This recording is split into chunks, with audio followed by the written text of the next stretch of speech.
dar seguimiento a nuestros ponentes de hoy.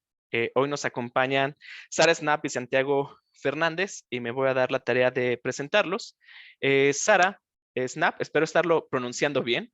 Es licenciada en Ciencias Políticas por la Universidad de Colorado en Denver y maestría en Políticas Públicas por la Universidad de Harvard en Estados Unidos. Consultora en Acción Técnica Social en Colombia, X Justicia, Grupo Calus en México y la Drug Policy Alliance en Estados Unidos.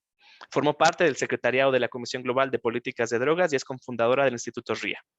Se unió a CORE Ciudades Vivibles y Amables, AC, en el 2017 y desde entonces ha sido coordinadora de la asociación como especialista en temas de participación ciudadana, movilidad, diseño y gestión de proyectos urbanos, así como la evaluación de incidencia en políticas públicas. Y también les presento a Santiago Fernández, del ITDP, quien es licenciado y maestro en Economía por el Instituto Tecnológico Autónomo de México y maestro en Planeación Urbana por el Instituto Tecnológico de Massachusetts. Ha colaborado con instituciones relacionadas con la infraestructura de transporte público y movilidad peatonal, como el Departamento de Transporte Público Metropolitano en Santiago, Chile, y el World Resources Institute en la ciudad de Mumbai, India. Se integró al ITDP México en el 2018 como coordinador de desarrollo urbano y supervisa la estrategia de desarrollo orientado al transporte. Actualmente es gerente de investigación y desarrollo urbano del ITDP México, siendo sus temas de interés la movilidad, el desarrollo urbano orientado al transporte. Entonces, Sara, Santiago, muchísimas gracias por liderar la sesión de hoy. Vamos a cederles el micrófono y la pantalla por completo, justo para que puedan apoyarnos y abonar a esta temática que nos confiere el día de hoy. Muchísimas gracias. Muchas gracias, Sergio, por el espacio. Estoy muy contenta de ver a tanta gente. Yo voy a arrancar y después va a ir Santiago. Y también a todos los que están aquí, gracias por el interés en el tema. Es un tema que desde CORE y desde ITDP hemos estado colaborando durante ya varios años y pues estamos emocionados de poder un poco también presentar el proceso que nos ha tomado esto de más ciudad, menos cajones. Y pues sí, lo hemos hecho de la mano siempre con ITDP. Ok, si quieres, Santi, la siguiente. Entonces, hoy vamos a hablar del proceso para reformar la norma técnica complementaria en 2017. También vamos a hablar entonces de esa reforma de 2017, de la norma de 2004, que es lo que rige esos mínimos que habían estado en la ley.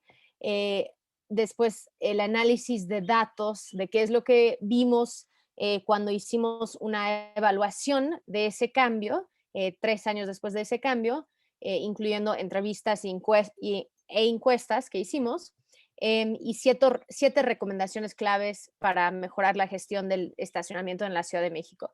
Y después para preguntas y respuestas. Y también es importante decir que esto es un proyecto de que, por ejemplo, ahora pues no todos tenemos que estar en el mismo lugar físicamente, sino que puede ser que nos estamos conectando desde otros estados, desde otras ciudades, y que eso es importante también porque esto creo que da da muchos aprendizajes hacia dónde pueden ir a nivel local, ¿no? Entonces, esto no es algo que solo necesita suceder en la Ciudad de México, sino que es algo que ojalá tenga repercusión en otros lados y nosotros, pues, y junto con ITDP estamos intentando promover que sea algo mucho más amplio para nuestro país, ¿no? Entonces, la siguiente, por favor. Entonces, bueno, mejor, Santi, tú hablas de ITDP y después yo hablo de CORE, porque no voy a presentar tu organización. Ya la conoces, Sara. Puedo, pero no. Bueno, lo menciono rapidísimo. Para los que no conozcan ITDP, nosotros somos una organización no gubernamental que nos enfocamos en impulsar ciudades más sustentables y equitativas, principalmente trabajando desde el lado de la movilidad y el desarrollo urbano. Trabajamos en investigación, proyectos específicos y comunicación, una variedad de proyectos y tenemos presencia en 7 países alrededor del mundo. Ya llevamos 14 años en México y para dar algún ejemplo de proyectos en los que hemos colaborado son Ecobici, Metrobús Línea 4, mucho sobre financiamiento de proyectos de movilidad y etcétera. Gracias, Sara. Y etcétera. Bueno, perfecto. Y bueno, además, sí. Core Ciudades Vivibles y Amables es una asociación civil que justo empezamos hace 5 años como un grupo multidisciplinario de personas expertas, pero que también forman parte de los 3 sectores, ¿no? ITDP o alguien de ITDP siempre ha formado parte de Core, pero también tenemos personas del gobierno, tenemos personas del sector privado que tal vez están en el desarrollo urbano, pero entonces intentamos vincular esos 3 sectores para poder generar tanto la voluntad política como los recursos humanos, como la capacidad de crear y fomentar ciudades que son más vivibles, amables y equitativas. Y lo hacemos a través de 4 ejes principales de gestión urbana, que es la movilidad, que hoy vamos a estar hablando de eso, espacios públicos, bueno, también, porque ¿qué podríamos hacer con cajones de estacionamiento? Espacios públicos, zonificación y densidad también, porque podríamos estar haciendo vivienda con estos cajones de estacionamiento. Y finalmente participación y responsabilidad ciudadana.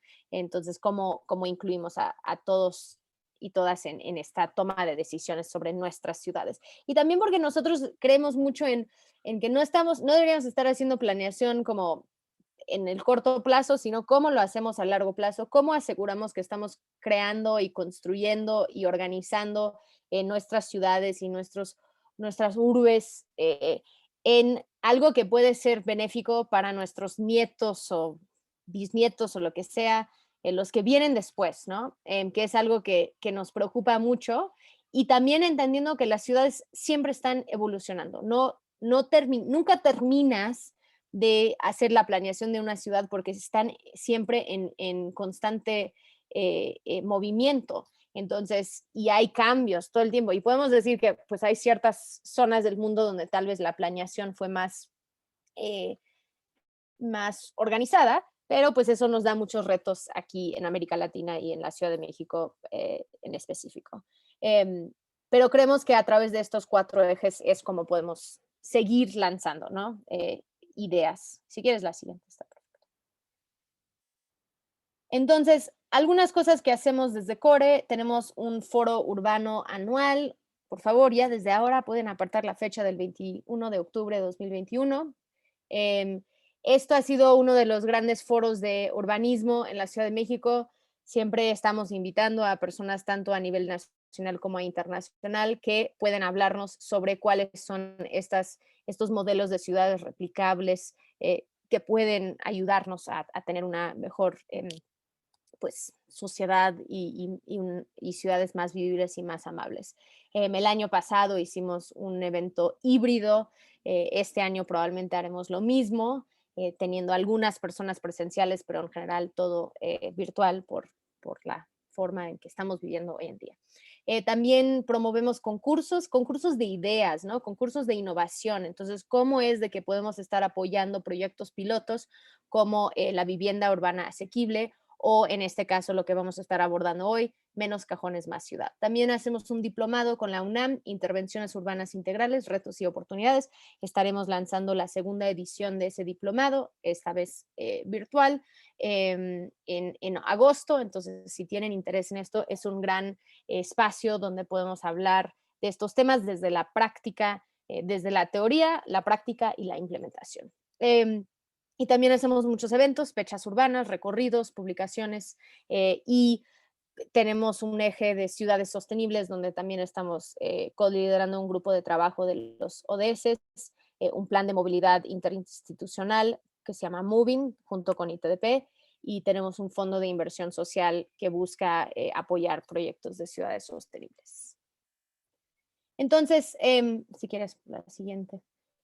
No es de que pudimos reformar, no es de que el gobierno de la Ciudad de México decidió reformar la norma de estacionamientos de un día a otro. Tomó mucho tiempo, tomó años y empezó en realidad con ideas desde ITDP de cómo podría hacer este cambio y también de alguien que se llama Andrés Sañudo, que estaba en ITDP en ese momento y ahora y ha estado en Core siempre, pero ahora trabaja con Reurbano, donde era una investigación, donde realmente era poner la evidencia en un documento de por qué era necesario convertir cajones en espacios para ciudades, ¿no? Él había hecho su maestría en el extranjero, tenía ideas, entonces como que junto con ITDP fueron desarrollando cómo podría hacer esto. Entonces, esa investigación empieza en 2014, pero además entonces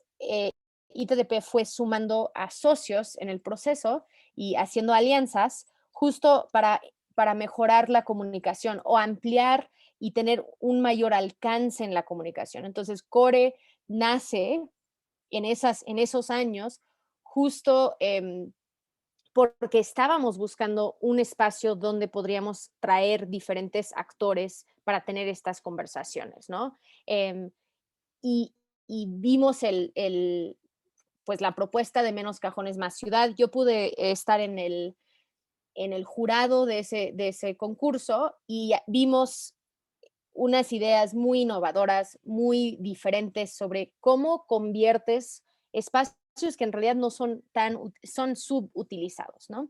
Y al final, nada más en el recorrido del tiempo, pues el 30 de junio se aprueba entonces este cambio de en vez de tener de este cambio de mínimos por máximos. Entonces, como bien dijeron al principio, antes había estos mínimos de estacionamientos que tenías que poner y ahora hay máximos. Si quieres la siguiente, vamos a entrar un poco en el proceso. Entonces, esto es en 2014 cuando sale la primera investigación de la situación del estacionamiento fuera de la vía en México.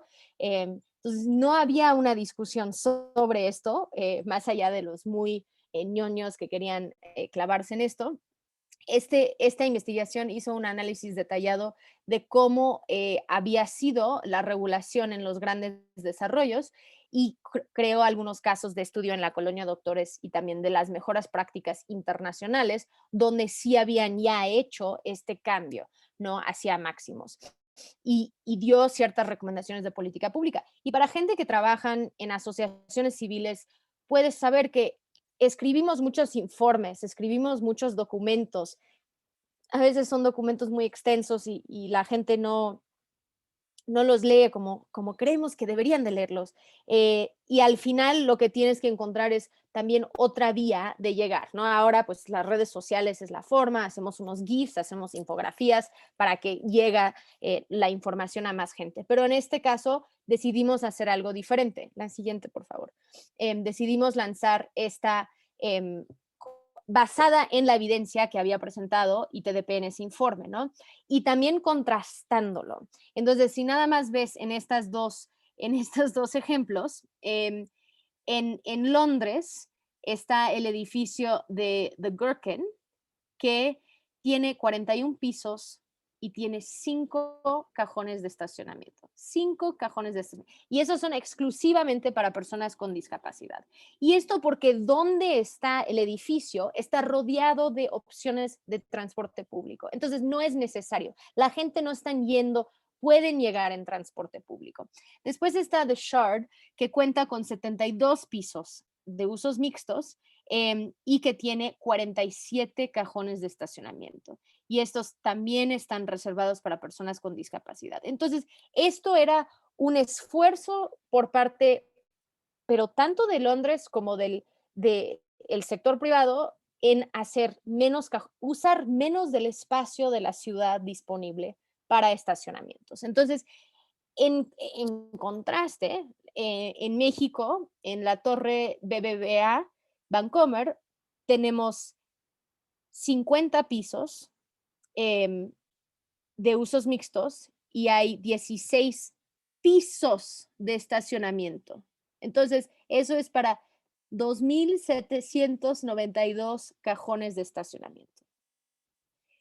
Si pensemos en dónde está esa torre, está al lado de la estela de luz, sobre Reforma, hay hay estaciones de metros en menos de una cuadra de distancia, está Ecobici, está Metrobús de Reforma, está otras estaciones de metro, está rodeado de opciones de transporte público, pero ellos construyeron espacios para más de 2,500 automóviles. También en el desarrollo Mitica, que es el que está está sobre Insurgentes, también una vía de mucho transporte público, hay 15,000 lugares de estacionamiento. Es el complejo con más estacionamientos de México. Creo que eso no debería decirlo con tanto orgullo, pero esto depende de tus prioridades, cómo quieres usar espacios, ¿no? Y esto entonces, el proceso de ir comparando, ¿no? ¿Cuál es la ciudad que queremos? Además de que si tú vas a una de estas torres y tú trabajas, por ejemplo, para Vancomer, tú estacionas tu coche ahí, tú esperas de 20 a 30 minutos mínimo para poder salir de ese estacionamiento, cuando te podrías haber subido a una ecobici y ido así en tu ecobici hasta el lugar donde dejaste tu coche o hasta tu casa, que lo más probable es que puedes llegar a tu casa en 30 minutos en bicicleta. Entonces, es una conciencia bueno, y un enfoque en usar el automóvil privado, pero también es cómo estamos priorizando en el desarrollo urbano, los espacios y el espacio que tenemos, ¿no? La siguiente, por favor. Entonces, basada en esta evidencia y en el proceso, ITDB, IMCO y estas otras organizaciones, incluyendo ACORE, convocan a un concurso Menos Cajones Más Ciudad. Y esto es, entonces, ¿tú qué harías bueno, primero tenían que identificar un edificio de estacionamientos y después hacer un plan de cómo vas a convertir esos estacionamientos, esos cajones, en algo más. Y había propuestas de huertos urbanos, de vivienda para trabajadores, ¿no? Para que viven más alejados de la ciudad, pero que tal vez podrían venir 4 días a la semana y estar viviendo más cerca de su trabajo. ¿No? Como que espacios públicos para la gente. Había muchísimas diferentes ideas y fue una forma de comunicar por qué queremos menos cajones, más ciudad, ¿no? Y involucrar tanto a estudiantes, pero también a despachos de arquitectos, a urbanistas, equipos multidisciplinarios. La siguiente, por favor. Sé que no tenemos tanto tiempo.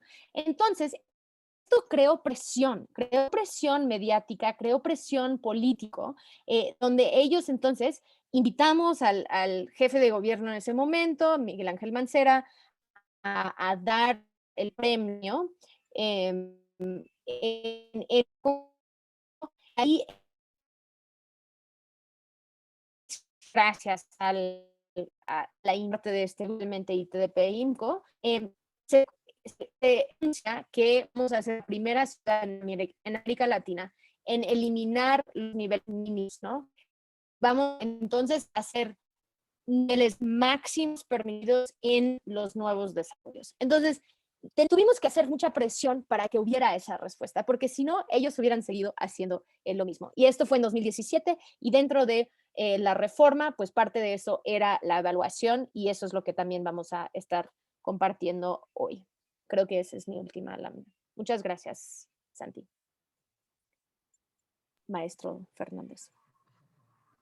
Perfecto, muchas gracias, Sara. Entonces, bueno, lo que vamos a seguir es a presentarles en qué fue lo que específicamente ocurrió en este cambio de la norma del 2017, del 2004 al 2017. O sea, vamos a platicar un poquito de cuáles fueron los cambios específicos que se hicieron a la regulación. Después, contarles algunos aprendizajes que hemos tenido recientemente cuando volvimos a revisitar lo que sucedió después de esa reforma. Entonces tenemos ya algunos impactos analizados, los cuales lo hicimos a través del análisis de datos de nuevas construcciones y también hicimos entrevistas y encuestas a tomadores de decisión, a personas involucradas en estos temas de diferentes sectores, y cerrar con 7 recomendaciones clave que identificamos para mejorar la gestión del estacionamiento. Son varios temas, como pueden ver, entonces igual me voy a ir un poquito rápido. La idea es comentarles y darles una visión general, aunque por supuesto que los invitamos a leer el reporte completo que sacamos el año pasado. Bueno, para reiterar un poco lo que nos viene comentando Sara, ¿no? El tema no es que realmente nos afecte el estacionamiento como tal, sino que hay 2 cosas que causan preocupación. La primera es que la provisión excesiva de estacionamiento generalmente tiende a incentivar el uso excesivo del auto, ¿no? ¿Por qué? Pues porque cada viaje en automóvil comienza y termina en un lugar de estacionamiento, en el que esté nuestra casa, el que esté nuestro trabajo, el que esté en el súper. Entonces, si no existieran estos lugares, es mucho más probable que escogiéramos otra forma para movernos. Sin embargo, si sabemos que llegando va a estar gratis y que va a estar casi esperándome un lugar, pues es mucho más probable que lo hagamos en auto. Y esto es preocupante porque el auto en sí genera muchas externalidades negativas, ¿no? Contamina, utiliza mucho espacio, genera también inseguridad en las vías. Entonces, es simplemente una forma para mitigar el uso excesivo del automóvil, enfocarnos en el automóvil. Y esto es importante porque muchas veces siempre tenemos que reconocer que estamos como en un sistema más complejo, ¿no? Muchas veces, y hemos encontrado a través, hay mucha investigación para México y otros países, que encuentran que entre mayor es el requerimiento de estacionamiento, entramos en un círculo vicioso en el cual pues incentivamos la mayor posición del automóvil, si hay más automóviles se usan más, las ciudades tienden a ser más dispersas porque entonces dedicamos más espacio para el estacionamiento, pero también es más fácil desplazarme más, entonces las ciudades acaban siendo, digamos, con una densidad mucho menor, lo cual incentiva la congestión, más dispersión. Entonces, creo que pueden ver a dónde voy, ¿no? El tema es que entramos como en un círculo del cual es difícil escapar. Para revertir esto, una de las estrategias que podemos hacer es simplemente limitar el espacio de estacionamiento o gestionarlo de una manera más inteligente. ¿Cómo lo podemos gestionar? Pues de dos maneras, ¿no? Por un lado, limitar la cantidad, o por otro lado, cobrar su uso, ¿no? Son como las dos estrategias que tenemos para gestionar algo. ¿Qué pasaba en el 2004 en la Ciudad de México? Pues teníamos una regulación como ahorita tienen la mayoría de las ciudades en México. Hay pocas que comienzan a ver este tema y darse cuenta que en realidad puede tener muchos efectos negativos incentivar desde la regulación la construcción excesiva de estacionamiento. En el 2004 teníamos una regulación que te exigía, ¿no? Por cada unidad que tú construías, llámese departamento, llámese oficina, un centro comercial, hay una fórmula que nos dice, ok, si quieres construir tanto, entonces tanto tiene que dedicarse a estacionamiento. Sin embargo, cuando empezamos a ver cuánto es este requerimiento, encontramos que es excesivo. Para darles un ejemplo, un departamento de 90 metros cuadrados en la regulación anterior tendría que hacer un cajón de alrededor 37.5 metros cuadrados. Esto es casi la mitad, o sea, como un 40% del espacio total construido para un departamento que es la vivienda de una familia, se lo estábamos dedicando pues a la vivienda de un vehículo que va a estar ahí estacionado en la noche y que quizás en el día pues esté completamente vacío, ¿no? Entonces como que ahí empezamos a ver que algo no anda bien. Otro ejemplo, por ejemplo, hacemos oficinas, nos encontramos que ahí sí casi más del 45% generalmente es así estacionamiento. Y que muchas veces el lugar dedicado al espacio de estacionamiento era mucho mayor a los cubículos que las personas tenían todo el día para trabajar, ¿no? Entonces empezamos ahí como a encontrar una serie de cosas raras que pues despertaron interés dentro de la organización y como ahorita les comentó Sara, es algo como bien claro que pues hay algo que hacer al respecto, ¿no? Por ejemplo, algo que le molesta mucho a las personas que tienen comercios es que también le tienen que dedicar casi el 40% de estacionamiento. Y pues esto se traduce muchas veces en menor espacio rentable, menores ventas. Si soy un restaurante, pues te puedo tener menores mesas, menor cantidad de mesas, disculpen. Entonces, esto es la situación que nosotros dijimos, al menos hay que evaluarlo y ver lo que está sucediendo. Cuando nos acercamos, las autoridades hicimos todo este proceso, que para no repetirlo, nada más me remito a lo que les comentó Sara, pues encontramos que sí había mucha coincidencia. Muchos sectores decían, sí, pues tienes toda la razón. Incluso los desarrolladores que en algún momento identificamos como que podrían ser un punto de resistencia, más bien nos decían, pues sí, la verdad yo tampoco quiero hacer tanto estacionamiento. Algunos sí, eso también es importante decirlo, pero la mayoría no. Entonces ahí como que encontramos un área de oportunidad muy interesante. Entonces, ¿qué fue lo que hicimos en la norma del 2017? Pues fue cambiar la lógica, ¿no? Invertir la lógica de ahorita. Si nos estaban exigiendo un número mínimo, ¿qué pasa si ahora exigimos más bien, no exigimos un número mínimo, decimos, tú eres libre de construir cero si así lo deseas, y más bien le ponemos un tope reconociendo pues que cada viaje adicional en automóvil, cada cajón va a incentivar muchas externalidades negativas en las zonas donde se encuentran y que muchas veces esas zonas ya no tienen la capacidad para gestionar más movimiento de automóviles. Entonces, ese fue el cambio más importante. Se invirtió la lógica y para darles un ejemplo muy claro, si antes, es que justo la barrita me cubre el número de abajo, pero bueno, ustedes lo pueden ver, la idea fue como que sí fue un cambio sustancial.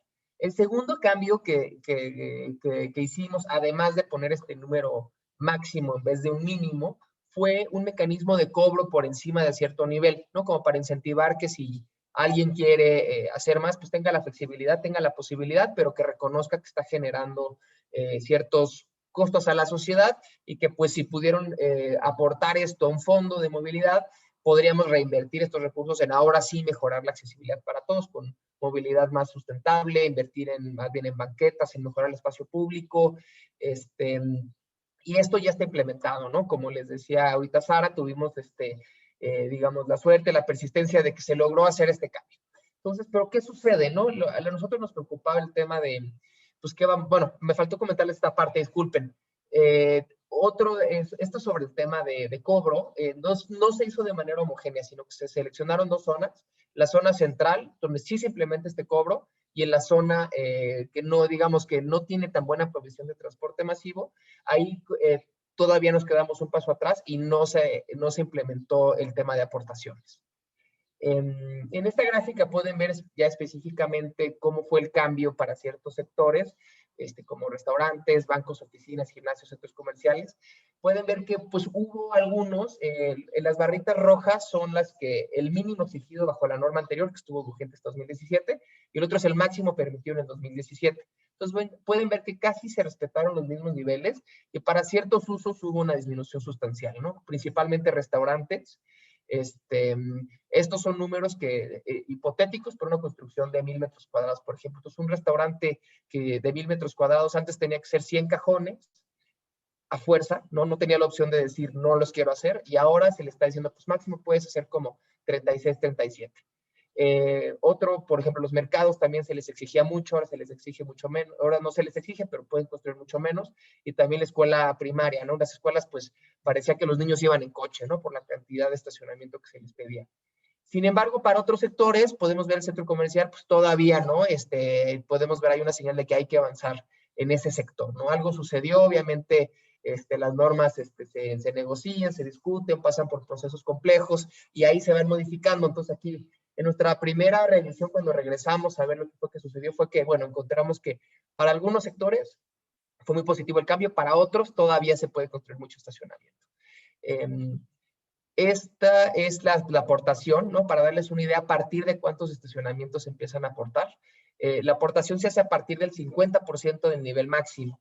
Entonces, por ejemplo, esto nada más es para mostrarlo, lo pueden ver más en detenimiento en el reporte, pero para darles un ejemplo, un restaurante, por ejemplo, de metros cuadrados, ¿no? Que antes tenía que ser 100 cajones, ahorita solamente puede hacer 17 sin pagar, y si quiere hacer más de esto, tiene que aportar este fondo. El uso habitacional lo mostramos siempre por separado porque la regulación va asociada al tamaño de la vivienda, ¿no? Y aquí lo que nos preocupó mucho es que a pesar de que se cambió la lógica, ya no se exigen lugares de estacionamiento, aún podemos ver que pueden construir, si así lo desean, una cantidad muy sustancial, ¿no? Por ejemplo, un edificio de 1000 metros cuadrados que haga unidades de 50 metros, podría construir hasta 60 cajones de estacionamiento sin ninguna dificultad. Esto también nos salta, ¿no? Y nos dice, oigan, quizás esta norma, a pesar de que quizás tuvo efectos positivos, todavía no hay un margen de mejora.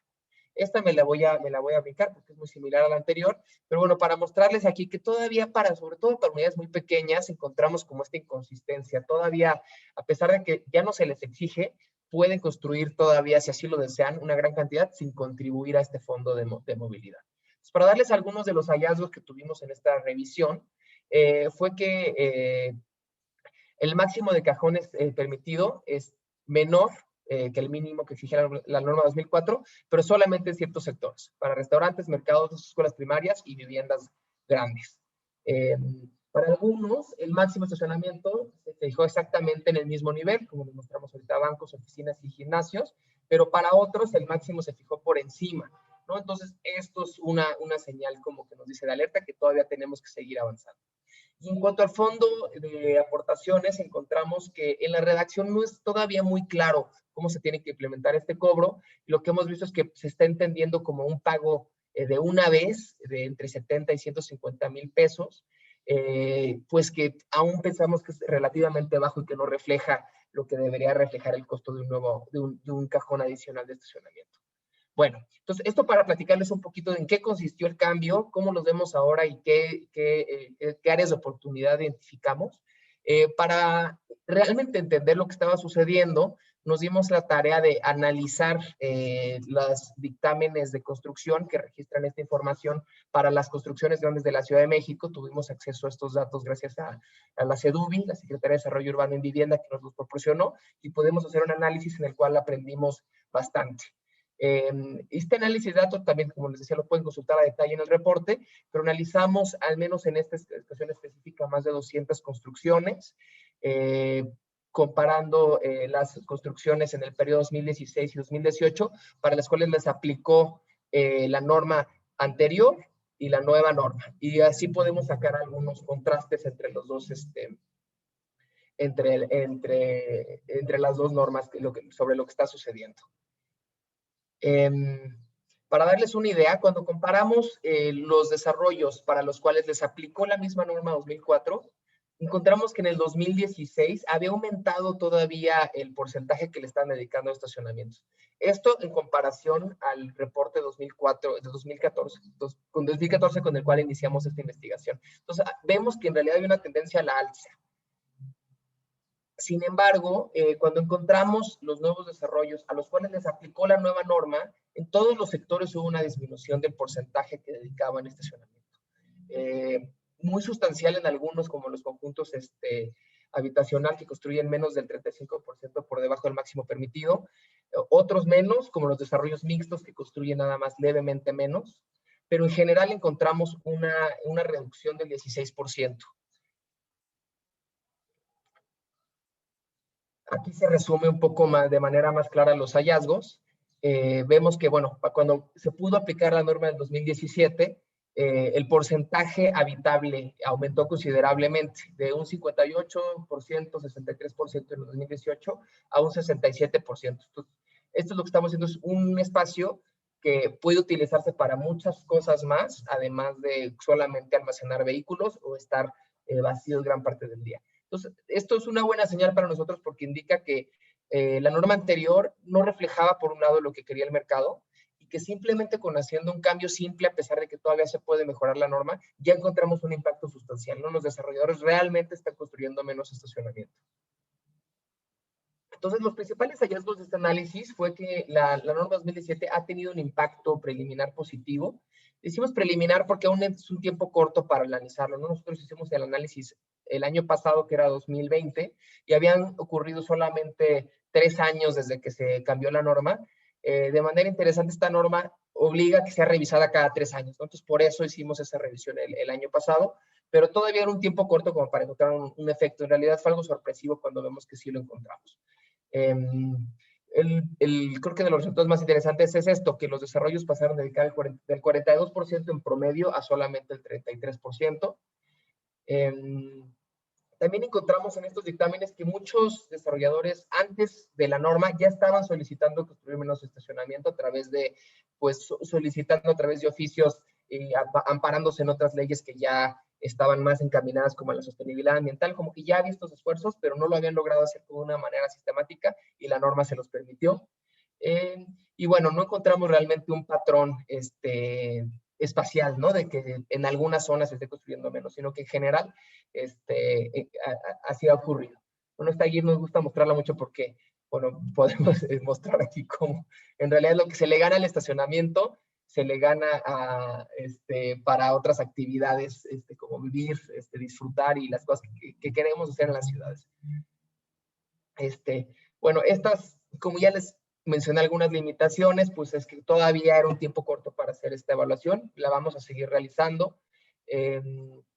Tampoco, bueno, estas son unas precisiones de que no pudimos conocer el número total de construcciones, nos limitamos a la muestra que se nos proveyó a través de la CEDUBI.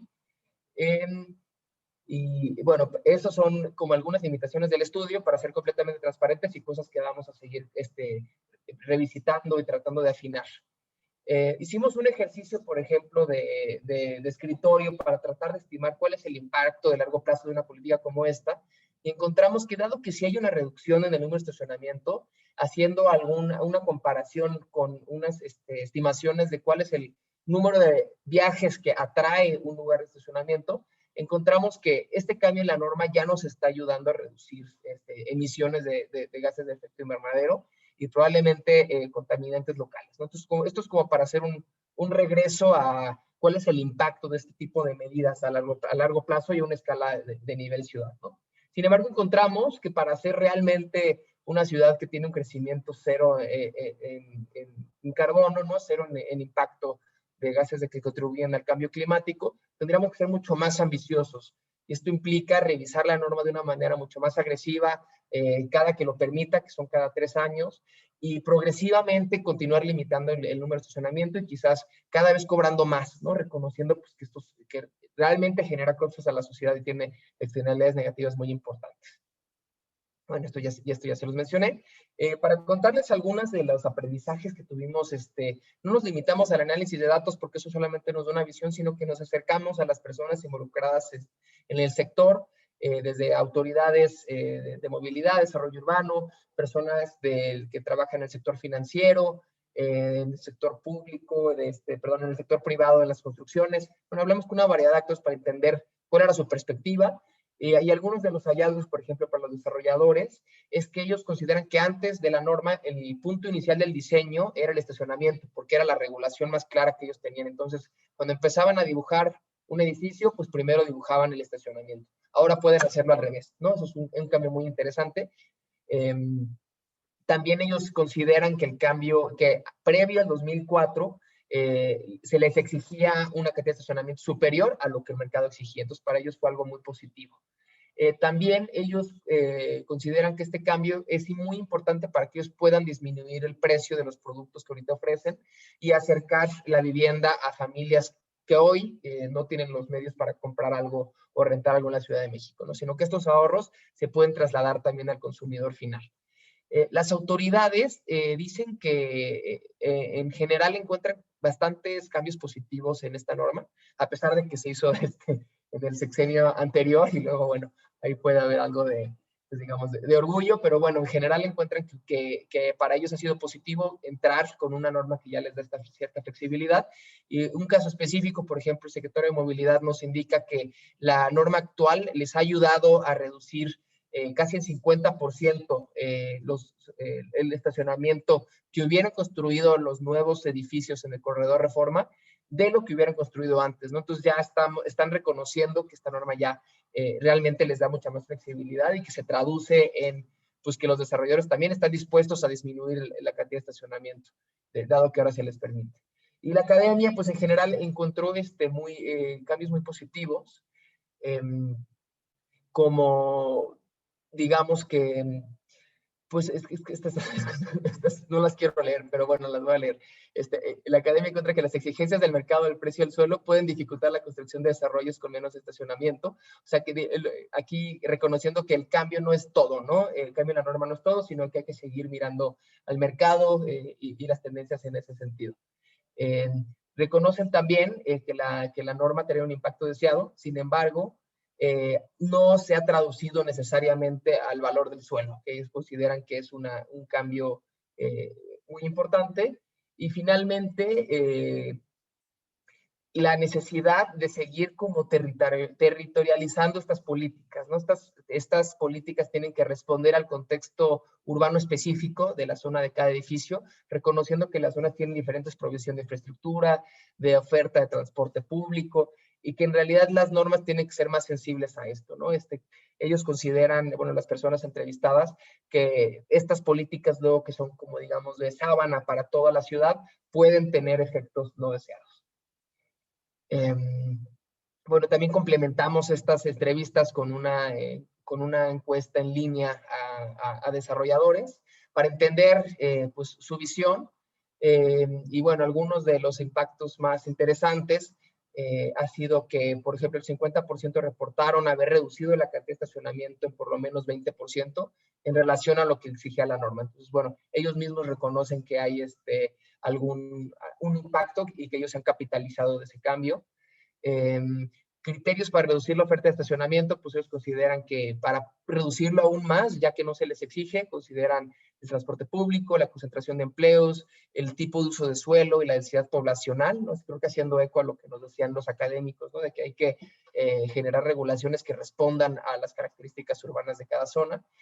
También identificaron barreras para construir menos estacionamiento, como digamos, una percepción de que el mercado todavía demanda mucho estacionamiento. Ellos perciben que las personas que quieren comprar, en su gran mayoría, quieren un lugar de estacionamiento. Nosotros todavía pensamos que eso es un cambio que tendrá que verse. Se está viendo también un cambio hacia otros sectores que demandan vivienda mejor ubicada y que tienen mayor flexibilidad ante la producción de estacionamiento.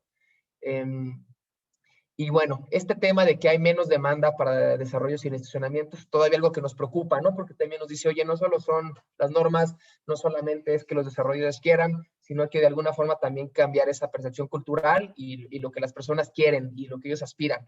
Entonces es un trabajo que no se puede limitar tampoco al plano legal, ¿no? Sino que tenemos que pensar en otros escenarios, en otras dimensiones, vaya.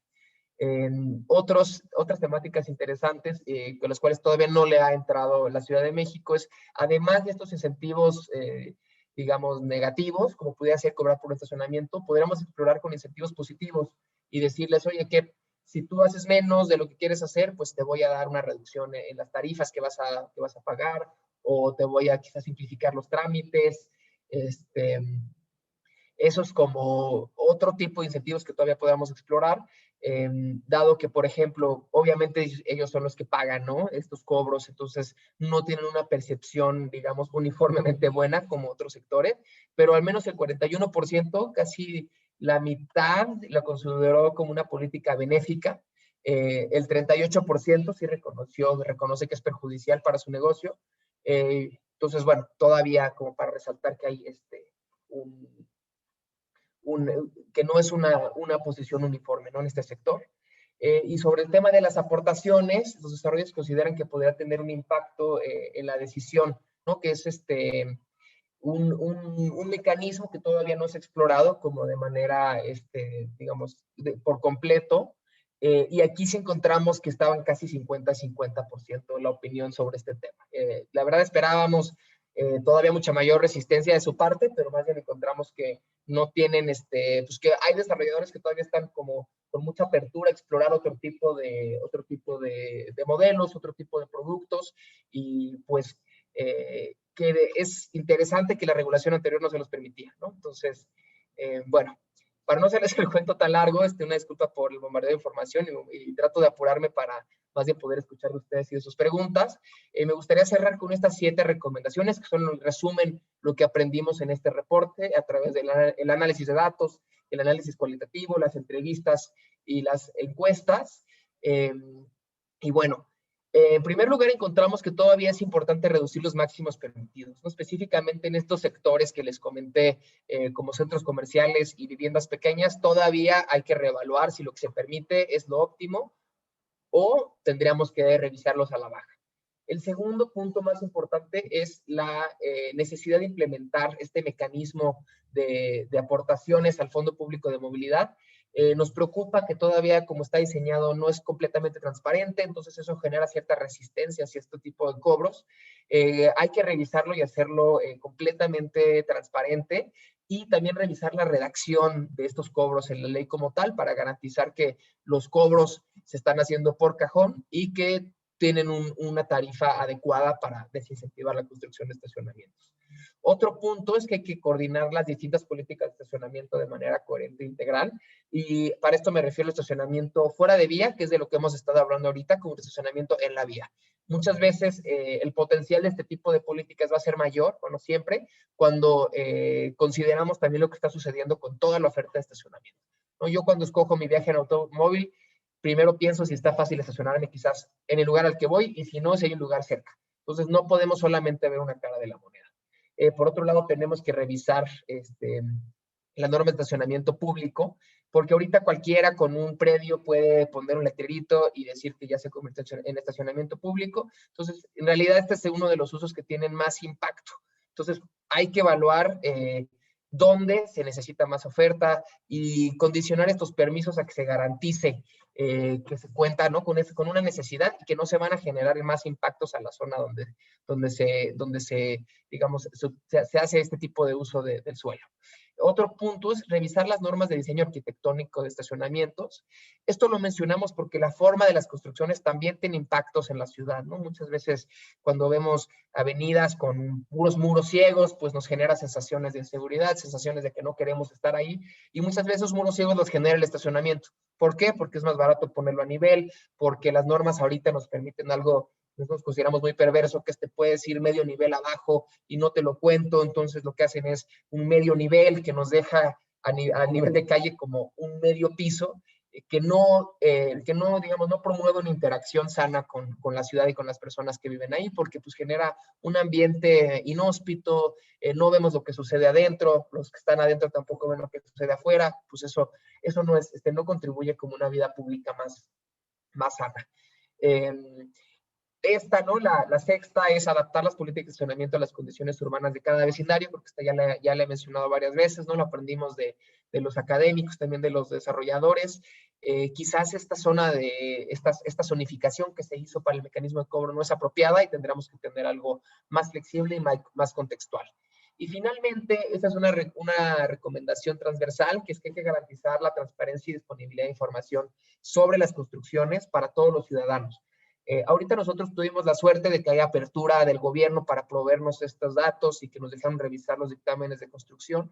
Eso no siempre ocurre, sin embargo consideramos que todas las personas deberían de poder conocer lo que está sucediendo en su barrio, particularmente cuando se trata de obras que van a tener un impacto pues, sustancial, como un edificio muy alto y donde le van a meter, digamos, igual cientos o miles de cajones. Esta información tiene que estar disponible a la ciudadanía para que la conozca. Y bueno, ahora sí, de nuevo me disculpo por toda la información, los invito a leer el reporte y creo que todavía nos quedan unos minutitos para preguntas o lo que ustedes consideren. Gracias. Mil gracias, Santiago. De hecho, ya hay algunas preguntas en el chat. Si quieres, paso a hacértelas directamente. Alexis Arochi nos pregunta, por ejemplo, ¿quién gestiona el fondo de movilidad y qué tan transparente es el uso de los recursos? Ese es un excelente punto. Como les decía ahorita, es muy vago lo que está sucediendo con ese fondo de movilidad. Ninguna de las personas entrevistadas nos supo decir cuánto había ese fondo, ni exactamente lo que está sucediendo con él. Eso es lo más preocupante que vemos y yo creo que es de las cosas más urgentes que tenemos que cambiar, porque sí, en este momento, como está redactada la ley, no es público, digamos, lo que está sucediendo con esas aportaciones y es muy preocupante. Olaf nos pregunta si existe un listado de predios con permiso de construcción previo al 2017, que lo que le interesa saber es que si hay un banco, entre comillas, de predios con permisos sin ejecutar que puedan seguir construyendo sin límite. Esa es una buena pregunta, Olaf. En teoría sí, debe de haber un registro. Nosotros no tuvimos acceso a ese registro, tuvimos acceso a todas las dictámenes que estaban disponibles en la Secretaría, pero sí nos dijeron que hay otros documentos que están distribuidos en otras sedes, ¿no? Entonces, me parece que sí es información que se debe de poder consultar con una solicitud de información, aunque para serte 100% honesto, no fue una información no creo que sea una información tan fácil de acceder. Pero sí, o sea, creo que justamente por eso decimos que debería esto de ser completamente transparente, que tú puedas consultar en internet sin ninguna restricción, pero actualmente eso no ocurre. Oye, Santiago, ahorita acabo de hacer clic nomás con esta pregunta. Si quisiéramos hacer una solicitud de transparencia para saber cuántos estacionamientos, por ejemplo, hay en el centro histórico, ¿a qué autoridad tendríamos que hacerle esta solicitud? En teoría, la CEDUBI es la que concentra toda esa información. Si son construcciones que ya existen, deben de estar en el catastro. La información catastral luego es, algo complicada de acceder, pero se puede. Para nuevas construcciones, la CEDUBI es la que se encarga de dictaminar las solicitudes. Entonces, ellos son los que tienen, digamos, todo lo relativo a construcciones en proceso. Como dice Olaf, las que ya metieron el permiso y todavía no empiezan, y las que actualmente se están ejecutando. Mil gracias. Les recordamos que si quieren hacer una intervención a viva voz, pueden levantar su mano y le damos acceso a micrófono. Rafael Yato nos pregunta, pregunta tipo huevo, ¿qué fue primero, la huevo o la gallina? La calidad, eficiencia y opciones de decisión en cuanto al transporte público para llegar y regresar de tu destino es la clave para poder recuperar esos espacios destinados para estacionamiento o eliminar esos espacios de estacionamiento van a fomentar y acelerar el proceso de eficientar o mejorar las condiciones del transporte público. Es una excelente pregunta porque gran parte de la visión que nosotros impulsamos desde la organización es que no puedes solamente ver una cara de la moneda y esos son de los grandes errores que hemos hecho en las políticas urbanas, ¿no? Cuando hablamos de transporte, pues hablamos solamente de transporte.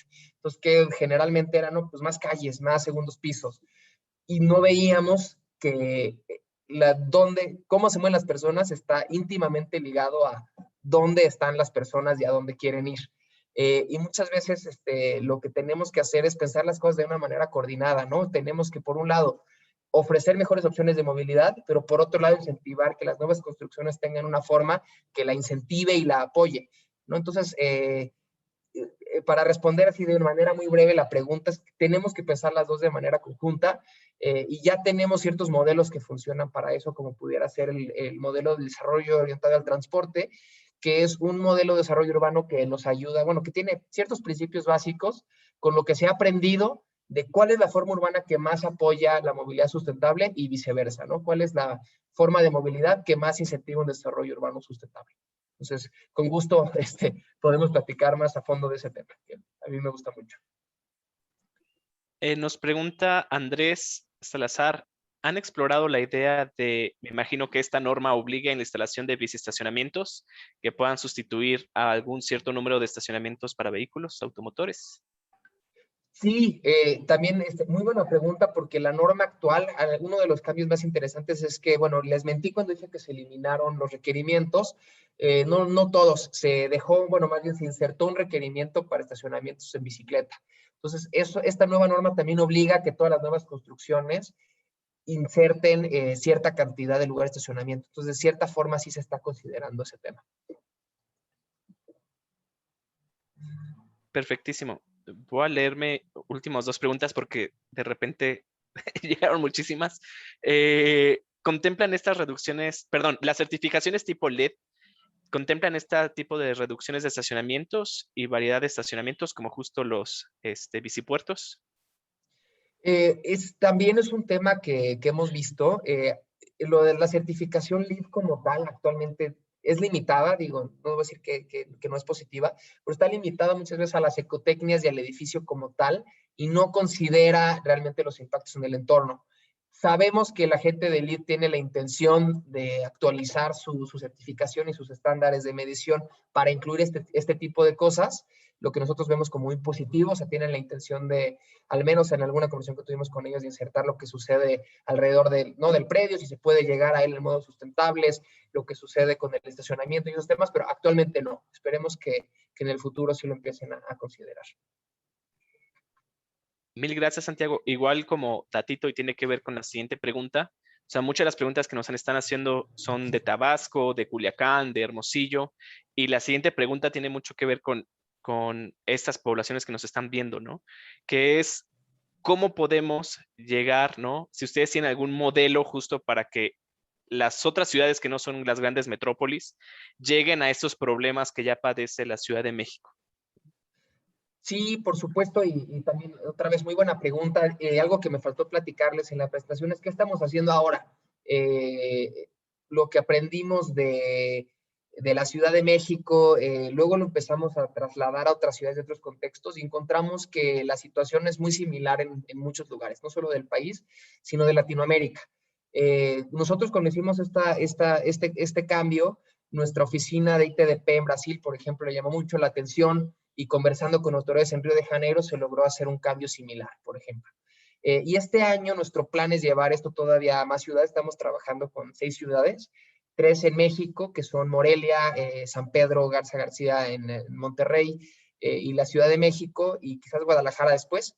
Y en Sudamérica con Santiago de Chile y Rosario, Argentina, con las cuales vamos a estar trabajando estos temas. Y Uno de los casos más interesantes que puedo comentarles ahorita es el caso de Morelia, dado que pues, creo que es una ciudad mediana, no es una de las grandes ciudades que tiene el país, en las cuales están también ellos ya intentando hacer estos cambios porque reconocen que pues, están sufriendo muchas de estas problemáticas. Quizás no en toda la ciudad, ¿no? Porque son ciudades que igual, al ser más pequeñas, al ser menos densas, tienen menos problemas con la congestión, pero por supuesto que sus centros son súper congestionados. Y uno de los problemas a que ellos les llamaba la atención es lo que sucede con todos estos estacionamientos públicos y que todavía les seguían exigiendo más lugares en el centro, y les causaba mucho conflicto y ahorita estamos justamente en el proceso de discutir si se puede realizar este cambio. Entonces yo creo que es un tema que concierne a todas las ciudades del país, ¿no? Porque todas, en mayor o menor nivel, sufrimos las externalidades que genera el uso excesivo del auto. Entonces, yo los invitaría a revisar este tema, sin importar que su ciudad sea más chica o mediana o no sea necesariamente como de estas grandes ciudades. Yo creo que en todas las ciudades hay que hacerlo, hay que reevaluar estas regulaciones porque pues muchas veces no están fundamentadas ni en la lógica de una sostenibilidad ambiental, ni siquiera una lógica de mercado, ¿no? Son como un vestigio que tenemos del pasado. Bueno, yo nada más agregaría que también creo que si hay voluntad política para hacer cambios en la norma y es una ciudad mediana, al crea modalidades de llegar, que puede ser bicicleta o puede ser que existe esa necesidad, pero también ofrecer una alternativa. Y algo que sí estamos viendo, y perdón, mi internet que está horrible ahorita, pero algo que sí, por ejemplo, es mayor apertura a las pues como vías de entrar a así, los centros. Sí,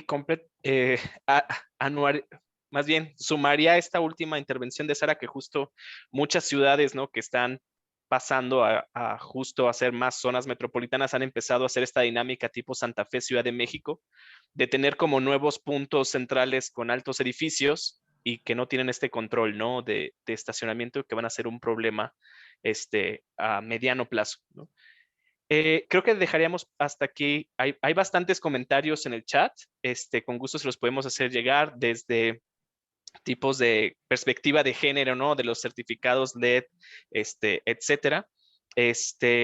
Pero nada más para no atrasar tanto la sesión y que no se vuelva tan cansada, pues invitaríamos a todas y a todos que sigan, ¿no? Justo a Core y que sigan a la ETDP y que vayan a ver este informe. La verdad es que está bastante interesante. Por ahí tiene unas infografías muy buenas, que estaría muy padre que los colectivos que nos acompañan pudiéramos hacer algo ahí en tropicalizarlo, ¿no? A las ciudades, a nuestros pequeños ranchitos que quieren convertirse en el monstruo de la Ciudad de México. Y pues nada, Sara, Santiago, muchísimas gracias por liderar esta sesión de hoy, nuestra misión de miércoles, y agradecerles todo el conocimiento que nos han compartido, ¿no? Y que esperemos que pues esta dinámica se pueda hacer más común entre ITDP y Core, y que nada, los estaremos ahí invitando a todas y a todos al próximos eventos ahí que tengamos con el Core y con el ITDP. Muchas gracias por la invitación y también a nuestro compañero José, que también está aquí por ser el vínculo, pero sí, muy buena sesión. Y más de que pues en unos años vamos a estar haciendo esta evaluación de la norma. Entonces, ojalá que ahí sí ver un cambio a la base que presentó Santiago hoy. Entonces, sí, muchas No, mil gracias a ustedes, Sergio. Santiago. Muchas gracias, gracias por la invitación, por el espacio y pues la verdad que nos gusta encontrar más nerds de estos temas que luego no a todo el mundo le interesan. Entonces, muchas gracias por escucharnos y espero que les haya parecido interesante. No, hombre, Santiago, yo ya vi así un mapa interactivo donde le des un clic y te diga si ese estacionamiento no está cumpliendo. Pero nada, siempre habrá espacios para ñoñar. Mil gracias a todas y a todos por acudir a la misión de hoy. Y nada, les estaremos avisando de las sesiones de mayo. Ahí vamos a hablar, la intención es ver si estamos listos para tener autos autónomos dentro de las ciudades. Y la otra es pues ver un poco de la relación entre los puentes peatonales y los atropellamientos en algunas ciudades latinoamericanas. Entonces, le estaremos llegando las invitaciones a sus correos electrónicos. Muchísimas gracias a todas y a todos. Si pueden, quédense en casa. Si no pueden y están salir, háganlo con todas las medidas sanitarias posibles. ¿Vale? Ya tenemos un año y ya queremos salir. Entonces, nada, abrazos en sana distancia a todas y a todos. Mil gracias, Santiago, Sara, José. Chao.